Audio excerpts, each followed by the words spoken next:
the summers, I remember getting on my bike and riding down to the Glasgow swimming pool, which was about a mile away from my home, over the train tracks, past my dad's garage, and go swimming at least twice a day, and then biking home.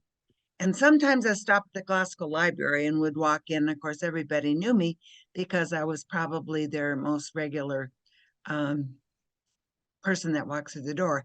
And I would pack up once a week my limit of 7 books and bring home.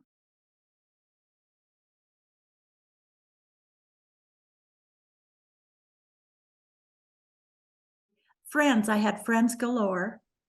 I can remember Jerry Schneider ringing the dinner bell and ringing it again when it was time to come home when it was dark.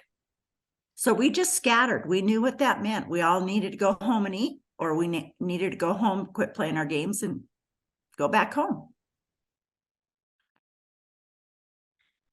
Thinking of friends that I had when I was growing up, my first friend was Margaret Friedel.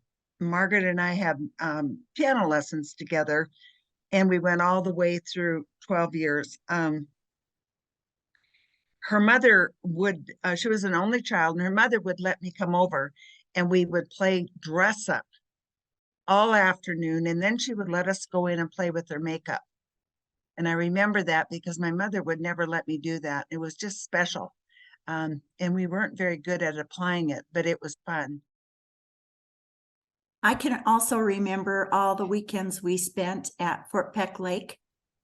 We had a cabin, and I usually got to bring 1 or 2 friends.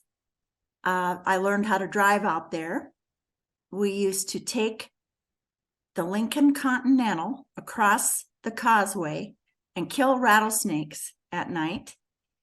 They would crawl up past the rocks onto the pavement. And if I lined the tires up just right, we swung open all 4 doors of the Lincoln and heard their guts splat all over the place. Good Lord, I never heard that one.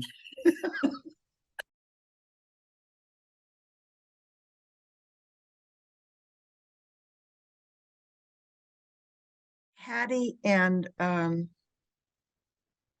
married a man who was a deputy sheriff in Minot, North Dakota, Fred Metcalf, and mother took his name, Metcalf.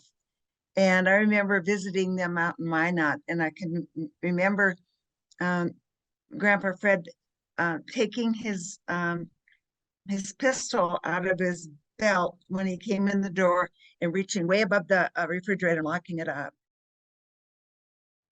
And Grandpa Louie had a roll of lifesavers in his pocket every day of his life. And I didn't need bribing to be good in church, but he would give them to kids on the street all the time. He was known for that, and he was deaf, and he huffed and puffed, and he slurped his soup